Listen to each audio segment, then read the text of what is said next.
All right, so thank you everybody for joining Influence Her, the virtual experience. Today we're here with Miss China Panion. China, I'll just have you jump right in, introduce yourself to the people. Hi, everybody. Hey, my name is China Panion. I am the founder and chief motivator of Soul by the Pound. Awesome. Soul by the Pound. So one of the main things we want to talk about today, China, is working in passion, living in purpose. Outside of Soul by the Pound, you are a marketing extraordinaire. You definitely work with a lot of women to help them build and identify their purpose in their business and their brands. So if you can just first kind of talk a little bit more about your work in that aspect. Yeah, certainly. So I like to call myself a marketer by passion and a motivator by purpose. So in line with exactly what we're talking about today. So by trade, I have done marketing for a little bit over 8 years. So working with large brands such as like Barnes and Noble, US Cellular, Amazon, to even small independent small business owners, right? The mom and pop shops that are trying to look for marketing strategies but don't necessarily have a marketing person. And then on the flip side, I say I'm a motivator by purpose because I really think it is my purpose to motivate people. In the time I've worked with Soul by the Pound, I really seen how I feel like that's my ideal purpose, right? To see the women that I work with in regards to our empowerment group, just really, I think that is my purpose here. So that's what, in my personal opinion, what it means to really work in passion and live in purpose.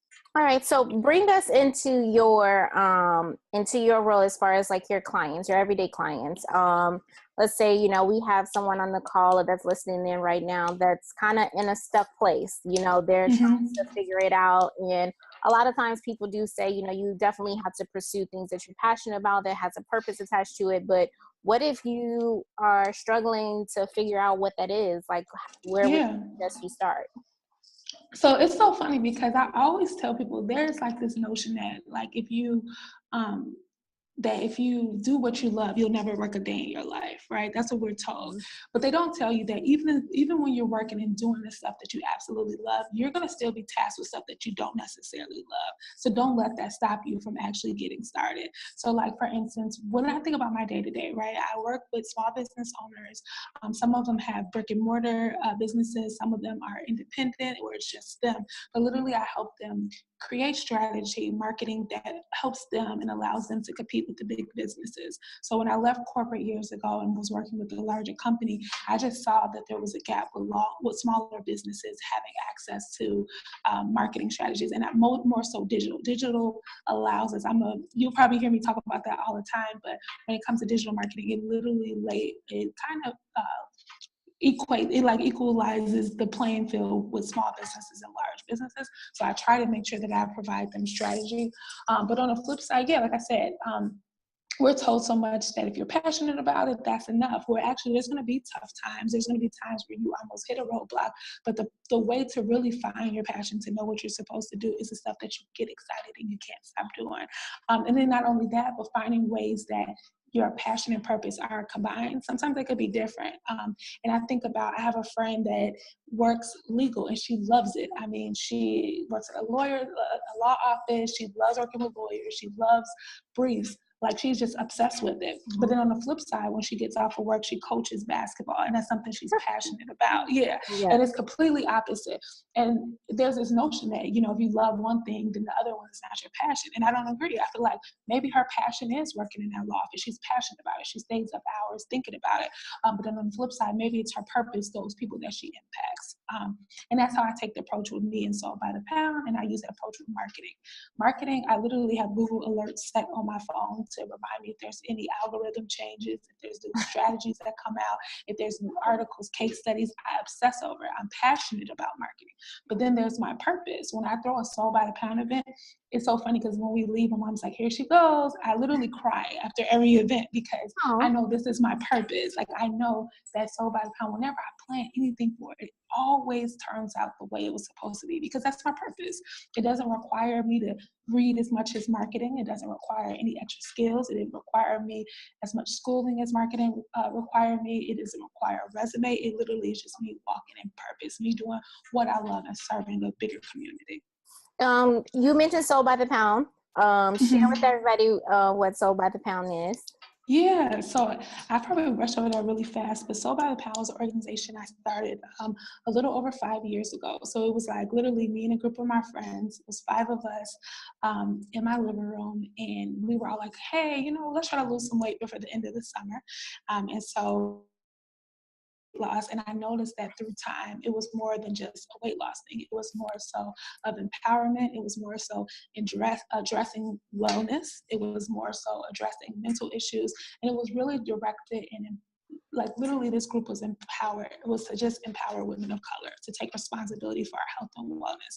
I got sick of seeing too many women having heart attacks, having strokes. Both of my grandmothers passed away after strokes. So it's something very important to me. And I think as women, particularly women of color, we like to juggle it all. We don't say when we need help. We don't say when we're struggling. So this was definitely a way for me to empower us, but all make these healthy decisions together. So the organization started off with just 5 people in my living room. And our last event, we had about 250 members. Oh, wow. So it's grown a lot. Yeah.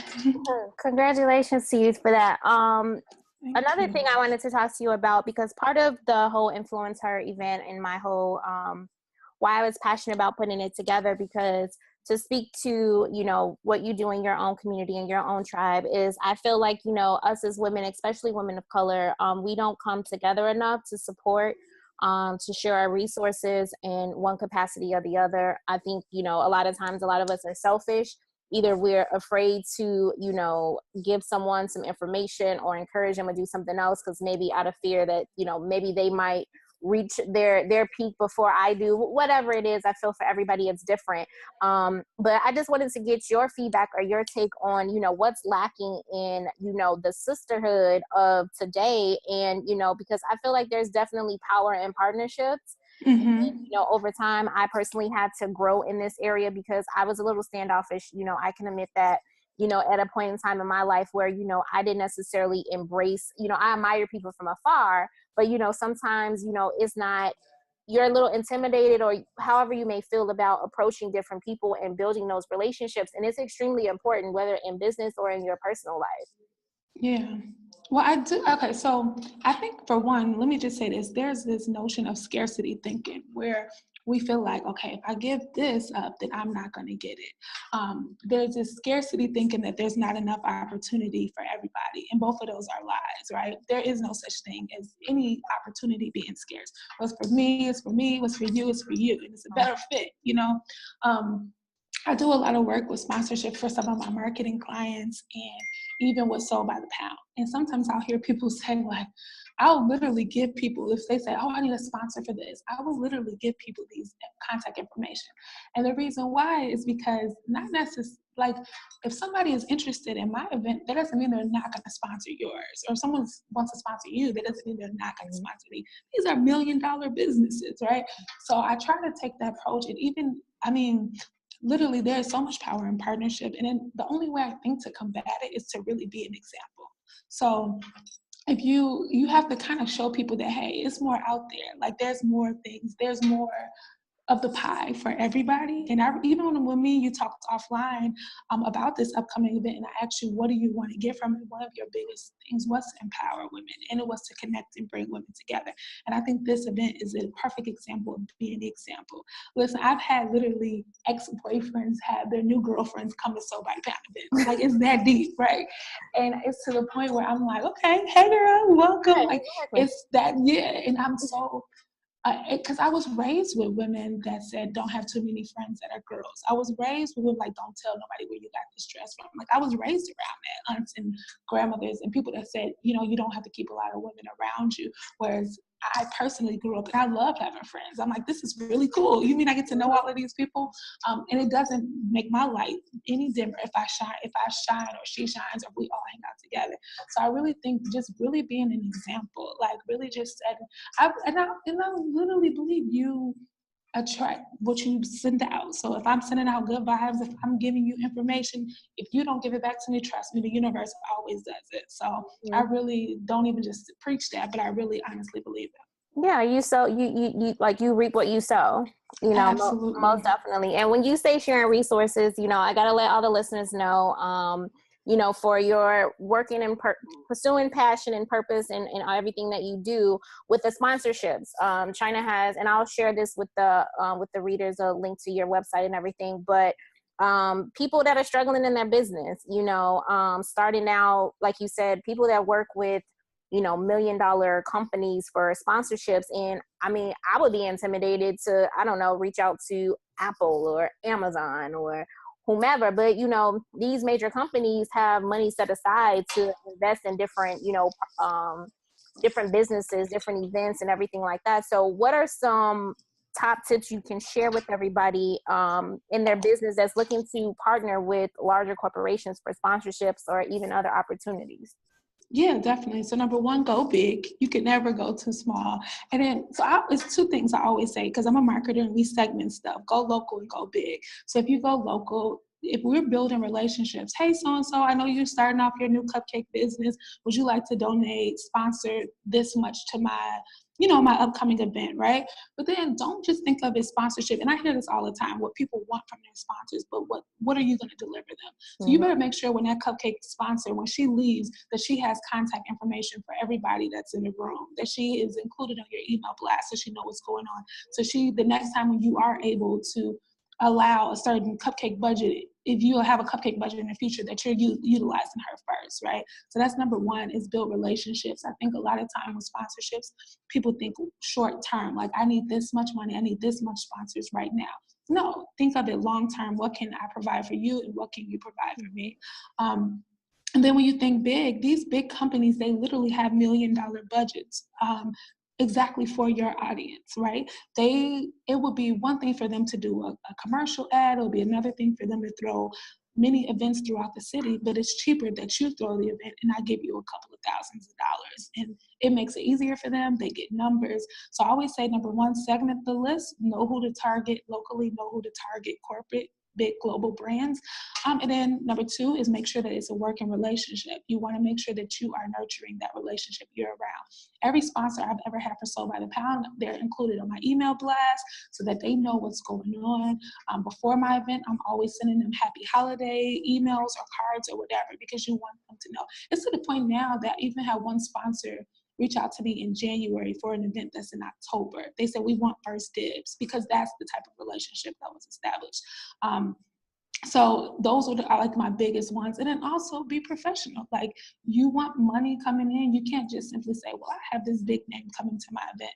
No, like, really set it up professionally for them so that they feel excited to work with your brand. So those are like my sponsorship tips. And what are like some huge no-nos? So when you say reach out to them and make sure that the relationship is beneficial on both sides, hey, I reached out to this cupcake company, I need them to be a sponsor at my event.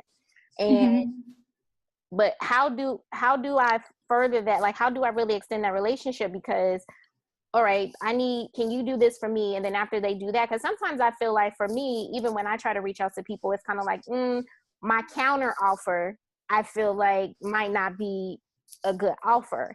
And so then I'm in a stuck place, and it's just like, well, I don't want to offend them if what I'm able to offer right now is maybe, I don't want to say insulting, but they don't really see the benefit of them kind of, and that's cool if they don't, but sometimes you get caught up in trying to figure out what's a good counter if you're not in a position right now where you can give them a counter that they will like easily grasp. So that's the thing. You don't know what do big brands want to sponsor us for? We're so small compared to them, right? So number one, you don't know, like, until you ask. Right? The question is always no unless you ask. So that's number one. You have to be fearless in asking these questions. So that's number one. Number two is really also thinking about, okay, so if you have an event with 20 people, they don't have access to that 20 people that's coming to that event. They don't know who this group is. So if you can expose them to this group, that will help. I say everything is negotiable. I reached out to a photo booth company And they're very well known. They have very consistent business. And I told them what I was doing. And they were like, well, I think they wanted 400 for the photo booth. And I said, my max was 200. And I said, but here's what I can do. I can share my email list with you. I'm going to put you in a room with these people. Like, influence and social media are powerful. I'm going to put you in a room with people. Altogether, this room has over 4 million followers. Oh, okay. I need to be in that room. I mean, and not only, and sometimes it's not even necessarily what you can do for them, but if they believe in what you're doing. So I had a sponsor for a red carpet. I actually got him from Banners, and he does red carpets. And I told him it was a breast cancer event. And he said, you know what? I just had a family member pass from breast cancer. Here's what I can do. So it doesn't even always have to be what can you do for me, but if they believe in what you believe in. Awesome. One other thing, or the next topic, I'll switch gears here just a little bit. Speaking of, this is the Influence Her Virtual Experience event, and I wanted to get your take on what do you believe, or what do you feel makes someone an influencer? And given the culture that we're in right now, where everybody's kind of popping, if you ask them, you know what I mean, with social media and everything like that. So everybody kind of considers themselves somebody, and how they're actually impacting or making an influence, in the world. Maybe maybe a completely different narrative than what they have for themselves. So I just want to know, what your take is on what it really means to be an influencer, and that's in any capacity. Like, this is in like professional base. So being an influencer to me personally is just believing in something. That's it, right? Whatever you believe in. Because, okay, so right now we see social media influencers, and I get so frustrated when I see this. I see people find a social media influencer with like 500,000 followers. And I know this because it's happened to me. And you get this person, you're like, man, this is a social media influencer. They have a lot of clout online. I literally pay for a flight and hotel for someone to do a Sold by the Pound event, and they had no influence on my audience whatsoever. They did not increase my tickets at all. They did not share it. Like, they did not influence my audience in the way that I felt like I thought this person could have, right? So I think we get so caught up. Now, if you have a lot of followers on social media and you're a natural hair blogger, or you're a workout person, or a realtor, whatever, yes, it definitely adds credibility. But to me, the true people that have influence are people that strongly believe in something. And they literally got their following because they started with truly believing in something. You know what I mean? And so I know plenty of people that have a huge amount of influence that have 300 followers. Like, half the people we work for, the biggest companies we have, the people that write us the biggest checks, I'm willing to bet you they have no followers online, because that's not important to them. They really care about building relationships. And this is not to knock people that have big social media followings at all, because they do definitely provide influence, because that's how they got to that position. But I also say, don't really get so obsessed with that part of things when it comes to how can you influence people. I went to one event, and this woman, she wanted to stop basically out of work. She wanted to help the teenagers in Chicago with summer work. So she was like, you know what? It's a lot of teenagers in the south side of Chicago that do not have jobs this summer, and I want to alleviate that. But I really just need one big person to send out a bunch of tweets and get people to know about it. And I was like, you're going all the wrong way. That's not influence. It's to get one person and go say, we need jobs for this group. Influence would be you rallying up the 10 moms you know, and we saying this is a problem, and letting them be advocates. The reason how, when we first had Break a Sweat for breast cancer, the reason how the event went from 5 people the first year to 200 people by the third year is not because Sold by the Pound doesn't have 1 million followers. I think we just had 3,000 followers. The reason why is because we had people that had influence who really cared about what we were doing, and that's how the word spread. Like, you have genuine people that really believe in something, that spreads a lot faster than a person that we all worship online coming in that doesn't really give a care about what you're doing.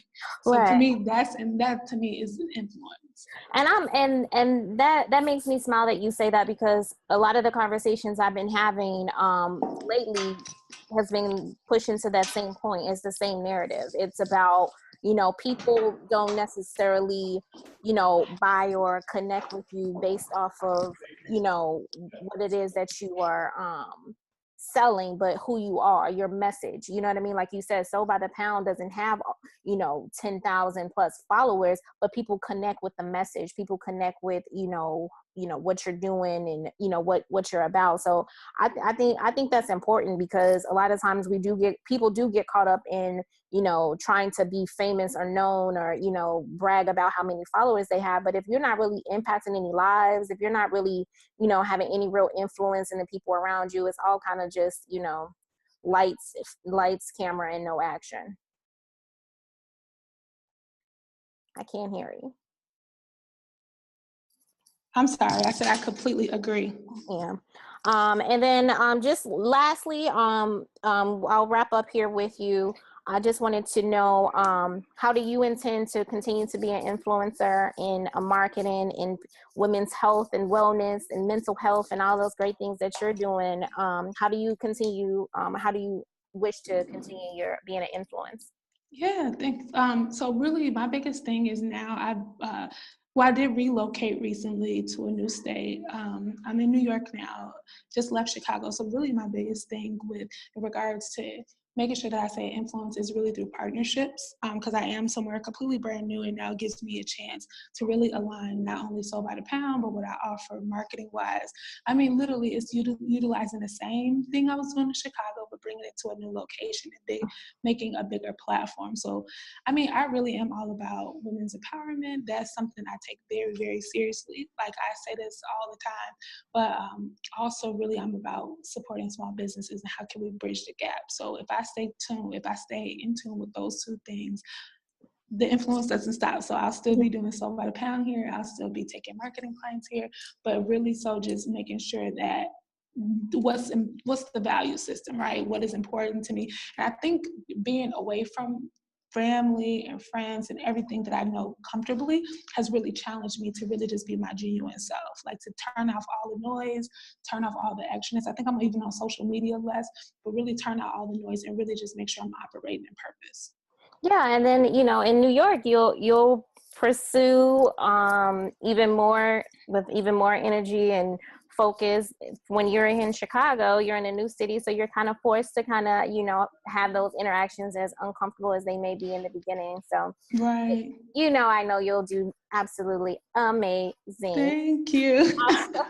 But tell everybody how they can follow you, any upcoming projects or anything like that. If people want to connect with you, either with Sold by the Pound or marketing and branding, you can help them get that together as well. Yeah, so if you have, and I'm always like, I'm not always posting, but I am online a lot. So if you have any digital marketing questions, you can always check me out on Instagram or my website. It's China Panion everywhere, China. Last name is Panion, Panion. So that is ChinaPanion.com, and then I'm China Panion on Instagram. And then if you want to learn more about Sold by the Pound, we are launching events in New York as well as in Chicago this end of summer, so like August. So if you know somebody in Chicago or New York, right, tag them in Sold by the Pound Wellness on Instagram, and we're soldbythepound.org. So SOULBYTHEPOUND.org, soldbythepound.org, or Sold by the Pound Wellness on Instagram. All right. Awesome. And everybody will receive that. I'll make sure I include all that information in the link for the interview, so everybody can just click on the links and connect right to you. All right, Miss China. I love you. Thank you so much for this. Thank you. Oh, I missed you. Okay. Thank you for the opportunity. Of course. Talk to you soon, hon. Talk to you soon. All right. Bye-bye.